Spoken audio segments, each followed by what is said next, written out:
Et là, bien le bonjour tout le monde. Aujourd'hui, bienvenue dans une nouvelle présentation d'uniforme. Je vais vous montrer un uniforme de fantassin de l'armée belge équipé du fantastique fusil FM-Bar. Et il s'agit d'une tenue historiquement correcte de 1958 jusqu'en 1971, donc une tenue parfaite pour évoquer les années 60. Voilà. Bien, alors on va tout d'abord commencer la vidéo par un petit peu d'histoire, à savoir un petit peu qu'est-ce que je représente exactement. Donc là ici j'ai une tenue qui en toute somme est assez classique, excepté du coup pour le ceinturon et le fusil. Je suis équipé en conséquence. J'ai surtout voulu vous montrer une tenue d'un soldat qui était spécialement équipé de ce fusil là, donc le FM-Bar modèle Trans, on y reviendra après. Donc voilà, j'ai une tenue équipée en conséquence, et un soldat qui utilisera une autre arme n'aura pas le même équipement que moi. La tenue que je représente, c'est valable pour tout soldat de l'infanterie belge, durant que c'est de l'armée de terre. Du coup de 1958 jusqu'à 1971, j'ai choisi de représenter un chasseur ardennais. On verra le béret plus tard, parce que c'est une unité d'infanterie, c'est même l'unité d'infanterie la plus connue de l'armée belge. C'est encore une des dernières parties, comment dire, assez prestigieuses de l'armée belge. Mais en soi, j'aurais pu prendre un autre béret d'infanterie, ça n'aurait rien changé. Et je dis que c'est une tenue historiquement correcte de 1958 jusqu'en 1971. Pourquoi donc ? 1958, c'est l'année où débarque le fameux camouflage belge, le Jigsaw, enfin le Smoke M58 Jigsaw, donc celui-ci, hein, qui a servi à l'armée belge pendant plus d'une cinquantaine d'années et qui a seulement été remplacé officiellement en 2022. Donc c'est là qu'il apparaît.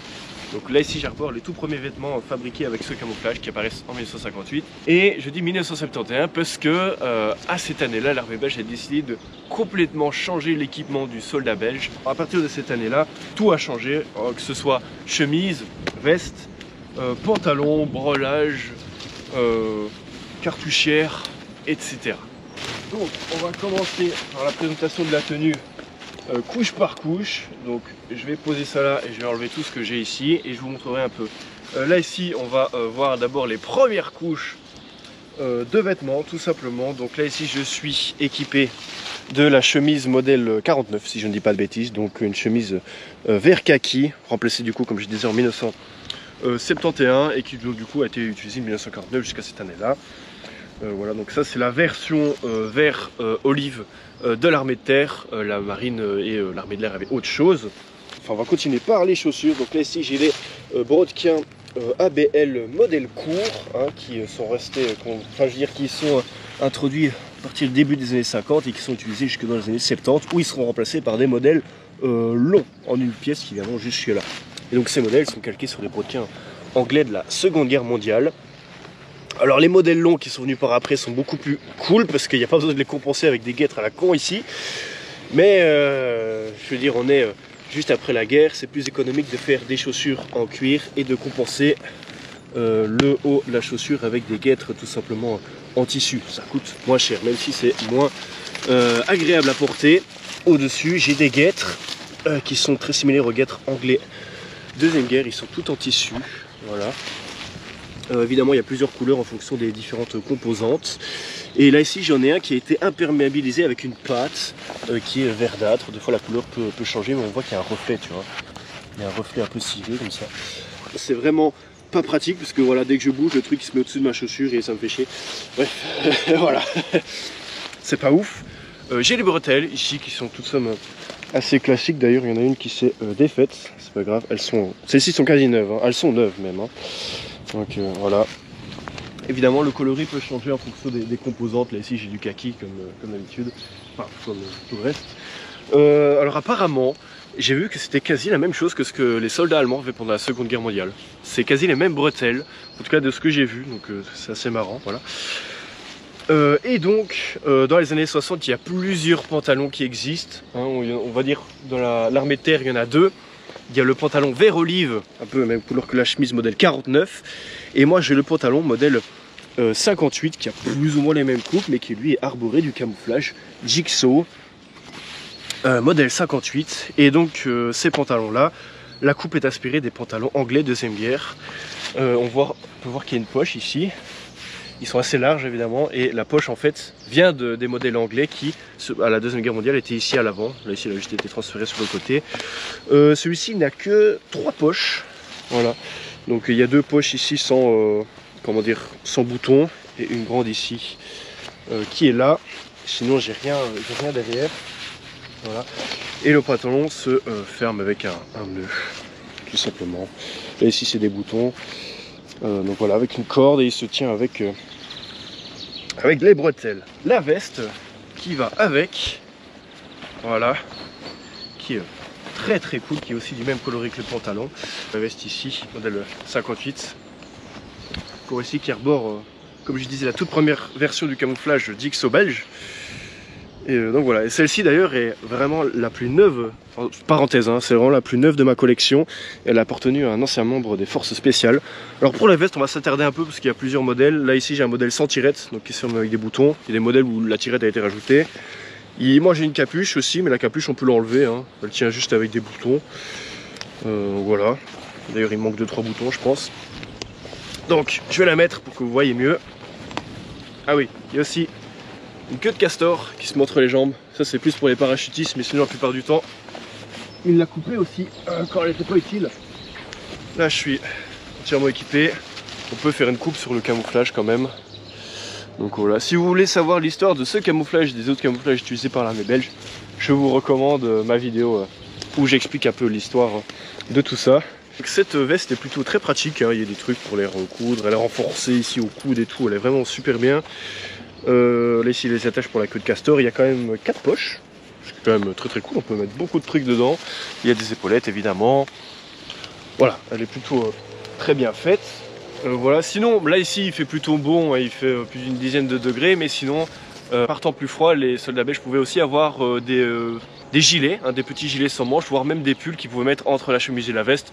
Moi ici je n'ai pas ma taille dans ma collection, donc j'en ai pas mis, puis de toute façon il fait bon, donc on s'en fout. Par contre un truc qui est très prisé, c'est ça, c'est le foulard, hein, c'est juste un carré de tissu, hein, comme ça. Il existe en plusieurs coloris, moi j'en ai juste un qui est kaki foncé.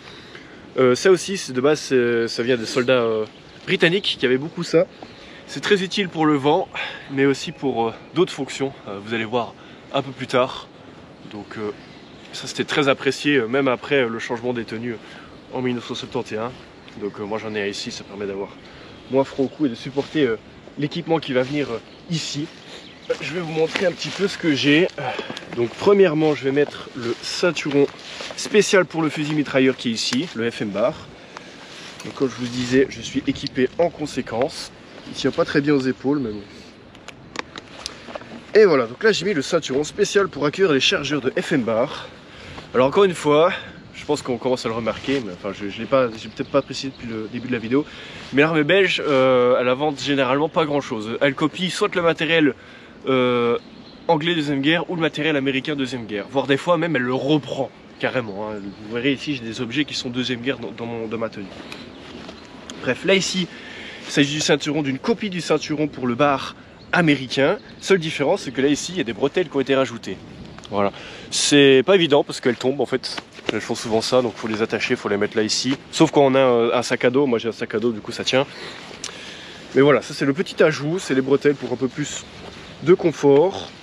Voilà, et sinon j'ai du coup 1, 2, 3, 4. J'ai 4 poches qui contiennent qui peuvent chacun contenir 2 chargeurs de FM bar. Bon là ici j'ai juste mis des planches en bois que j'ai. Ça ne veut pas, on va essayer une autre. Voilà, des planches en bois que j'ai pas en noir pour juste pas qu'elles aient l'air vides, parce que ce serait un peu stupide. J'ai même des anneaux ici pour y mettre toutes sortes d'accessoires type américain deuxième guerre, donc avec des crochets en métal. Ici j'ai une petite pochette pour matériel de rangement. Bon là ici on a pris les batteries pour la GoPro. Voilà, et donc là ici c'est une fabrication belge, on voit ici, fixe, c'est marqué dessus. Voilà. J'ai rajouté dessus une gaine pour pistolet GP35 en backup. Là ici elle n'est pas remplie parce que j'ai pas pensé à prendre le jouet qui me sert à remplir l'arme, mais de toute façon j'ai pas de réplique de GP35. Voilà, alors la plupart du temps les tireurs de FM bar n'avaient pas, ils avaient juste le FM bar, ils n'avaient pas de GP35. Mais j'ai entendu dire que même si c'était rare, ça se faisait quand même. Donc, et vu qu'il y a un espace sur le ceinturon, on peut voir qu'il y a des languettes ici là. Il y a un espace spécialement fait pour y mettre un holster, bah, moi j'ai décidé d'en mettre un, comme ça voilà, ça fait une tenue un petit peu plus complète. Voilà. J'ai une gaine qui a été un peu imperméabilisée, même si il est un peu parti, l'imperméabilisant, il est un peu vert comme les guêtres. Mais, voilà. J'ai ceci et j'y ai apporté aussi une petite modification. Je sais pas si on peut voir ici. Donc là ici j'ai la cartouchière et j'en ai mis une derrière ici. Normalement en fait il y a ça, c'est là qu'on règle la taille du truc. Et j'ai rajouté un petit compartiment qui en fait ça c'est une cartouchière qui est US deuxième guerre et c'est une cartouchière pour accueillir deux chargeurs de carabine USM1. Voilà. Et en fait je me suis rendu compte que c'est exactement la même taille que ceux-là et que du coup je pouvais mettre deux chargeurs en plus. Et je me suis dit tiens, encore, je l'ai dit hein, ça se barre, c'est pas évident. Et je me suis dit tiens ce serait cool si je mettais ça à l'arrière où j'ai de la place sur mon ceinturon, comme ça me fait deux chargeurs en plus. Voilà. J'ai pas vu ça en photo ni quoi que ce soit, mais je me suis mis dans la peau d'un soldat. J'ai du matériel à proximité, je me dis tiens, voilà, c'est quand même intéressant d'avoir deux chargeurs en plus, sachant que les chargeurs de FM bar se vident plutôt rapidement. Bref, donc voilà. Et donc je disais, j'ai une pièce qui du coup ici est US deuxième guerre, et en fait c'est totalement normal, en fait, parce que l'armée belge dans les années 50, même jusque dans les années 70, voire même encore plus hein, pour certaines pièces, l'armée belge utilisait beaucoup, réutilisait beaucoup l'équipement anglais seconde guerre, parce que quand elle a été réorganisée pendant la seconde guerre mondiale, elle a été réorganisée par les anglais, donc équipée avec du matériel anglais, mais elle a aussi beaucoup réutilisé du matériel américain, parce que les américains à la fin de la guerre, ils avaient déployé tellement de matos en Europe, et en fait ça leur coûtait tellement cher de tout ramener aux États-Unis qu'ils ont laissé tout ça ici, et c'est comme ça que sont nés les stocks américains, enfin bon bref. Et donc voilà, l'armée belge s'est servie dans ces stocks-là pour parce que voilà, hein, ça fait des économies et le matériel existe déjà, donc pourquoi pas l'utiliser. Donc voilà pourquoi dans les années 50, 60 même plus, certains soldats belges pouvaient avoir de l'équipement, des pièces d'équipement seconde guerre, anglaise ou américaine, dans toute la tenue ABL quoi. Donc j'ai un exemple ici, mais j'en ai un deuxième, on va y revenir juste après, mais avant je vais vous montrer le sac à dos, la musette qui est ici. Alors, là, tu peux venir voir. Donc ça c'est une copie de la musette anglaise deuxième guerre, on voit encore que c'est le même style. Là ici il est censé avoir une attache pour mettre une pelle. Bon là ici elle s'est barrée, donc j'ai pas de pelle. Les soldats n'avaient pas tous des pelles non plus. De toute façon je suis déjà assez lourdement équipé. Du coup il y a les deux bretelles ici qui s'attachent au ceinturon, on verra après. Là aussi il y a des trucs pour mettre le sac en bandoulière. Et je montre un peu l'équipement de base que le soldat avait sur lui. Donc il y a par exemple des gamelles. Voilà. Type anglaise deuxième guerre, donc celle-ci date de 1960. Vous voyez. Une petite et une grande.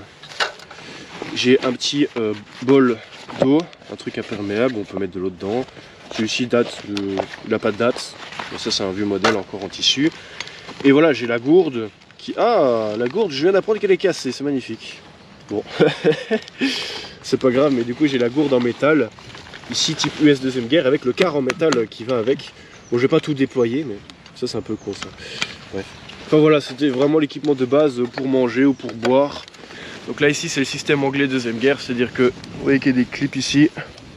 On accroche ça ici. Et ça tient tout seul. Peut-être tourne un peu sur ton uniforme, ouais. Ça on voit, attends. Ça on voit bien un petit peu. Tu tournes, ouais. On va mettre ceci. Ça c'est le masque anti-gaz très souvent porté, même si évidemment il n'avait pas beaucoup d'utilité, mais pour les exercices NBC il les avait tout le temps évidemment. C'est le masque ANP 51, il ressemble à ça. Bon, il y a des cartouches différentes, mais en gros en fait ce truc là c'est une copie du masque à gaz, masque anti-gaz français des années 50 je pense. C'est vraiment la même copie, c'est juste la Belgique a fait quasiment les mêmes, donc ils se ressemblent beaucoup. Et il y a plusieurs tailles différentes. Donc voilà. Celui-ci c'est un taille 1 visiblement, donc c'est une petite taille. Voilà, c'est une 51 c'est marqué. Ça c'est encore les toutes premières cartouchières, donc celui-ci il est assez vieux. Et ce masque a été utilisé jusque dans les années 90 hein, quand même. Donc voilà, et on a la pochette du coup. Alors normalement il y a, comment dire, elle est rembourrée de carton pour la rendre plus compacte. Mais là ici il n'y en a pas, parce que des fois ils viraient ça, parce que ça rend la boîte plus encombrante. Et vu que je suis déjà assez lourdement équipé, je me suis dit je vais porter du coup une mesette sans compartiment en carton. Comme ça, ce machin, je peux le plier. Voilà, c'est moins encombrant à porter. J'ai la sangle ici, avec un crochet. Alors, ce truc-là, il est mal foutu, parce que si je le mets en bandoulière,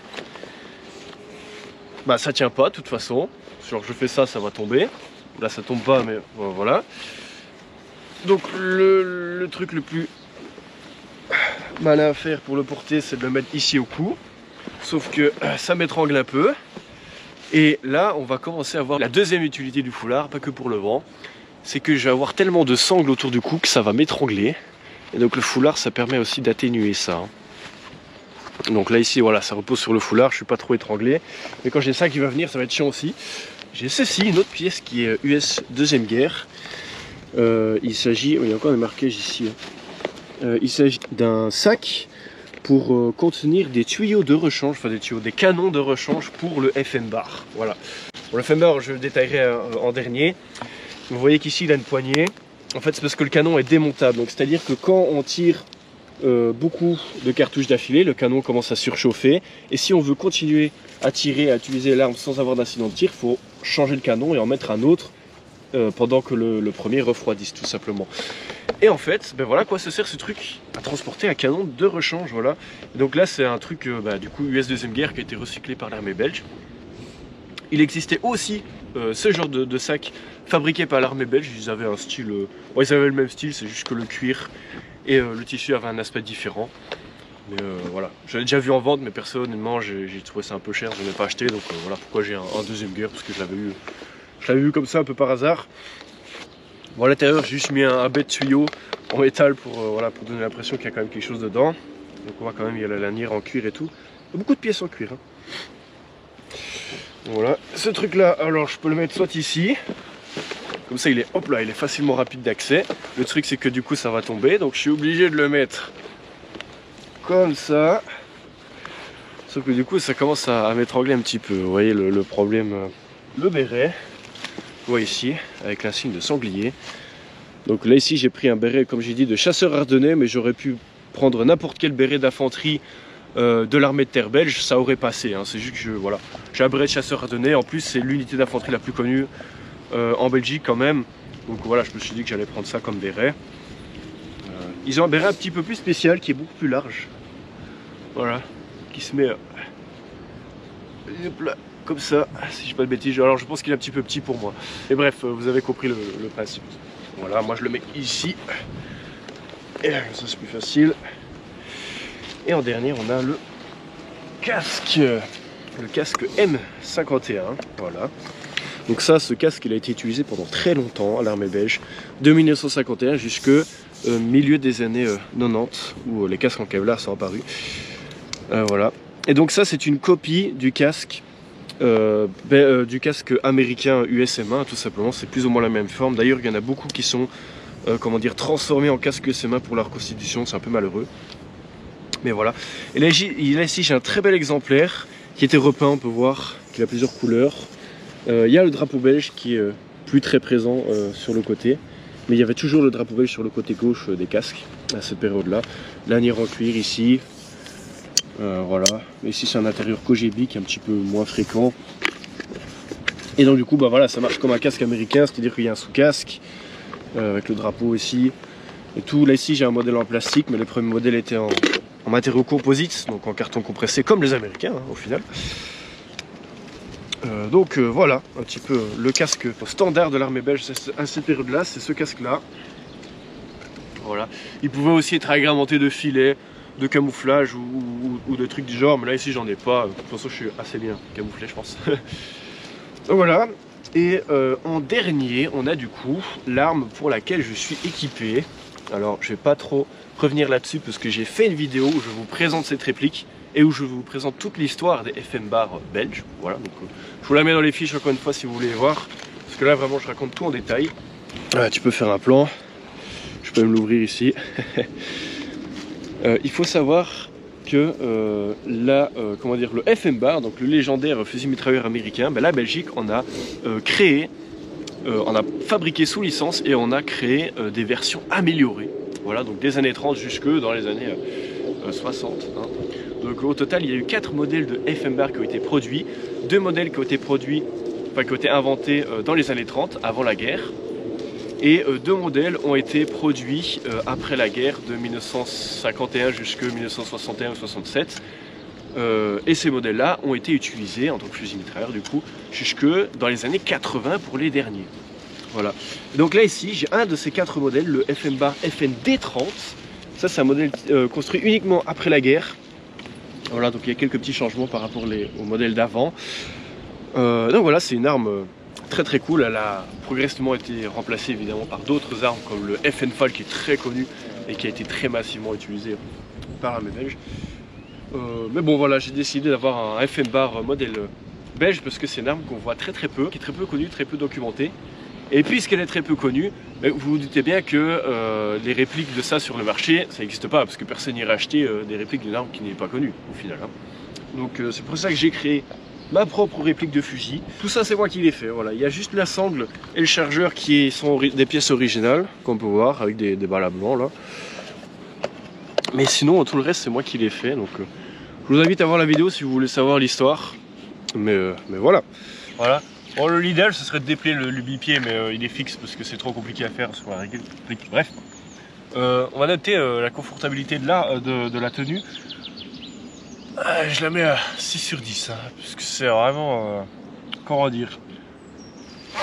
Alors, déjà pour me lever, j'ai l'impression que je fais 200 kg. Non, je la mets même à 5 sur 10. Parce que la tenue est très stylée.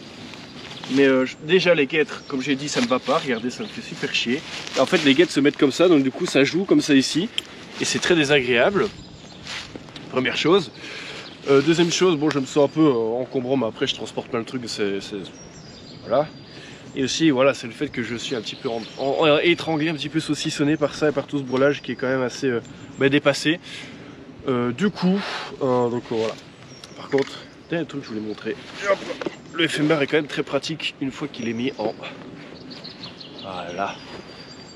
Ça par contre c'est très pratique à transporter comme ça. On peut faire une petite vue comme ça, je sais pas si j'avais montré comme ça. Mais voilà. Moi, je pense que je vous ai tout expliqué. Maintenant on va faire un petit truc assez sympa. Alors je sais pas si je vais faire ça dans toutes les vidéos. On va tester le camouflage belge Jigsaw. On va voir un petit peu si la tenue que je porte est fonctionnelle au niveau camouflage. Donc je peux essayer ici. Alors je vais essayer de me cacher. Tu vas essayer de me trouver. Ok, tu vas me pointer à la caméra, voir si tu me trouves. D'accord? Ça va, tu fermes les yeux? Tu fermes les yeux et je te dis quand je suis caché, d'accord? Ok, je vais me retourner. Ça va. Alors, il vient de me dire que c'était bon. Donc, là ici, là vous avez tout le panorama. Je crois que je vais me déplacer quand même un petit peu pour voir. Mais même si en soi je l'ai déjà trouvé, hein, parce qu'il bouge. Il est caché là-bas, dans le hou. Là-bas, il y a un truc avec du hou et il est caché là-bas. Et je vais me rapprocher, vous allez voir, j'ai raison. Voilà, il est caché là-bas, là, vous pouvez le voir, il vient de se lever. Hein. Alors, bon, ben, je l'ai déjà vu, hein, mais il y a sa grosse tête qui dépasse.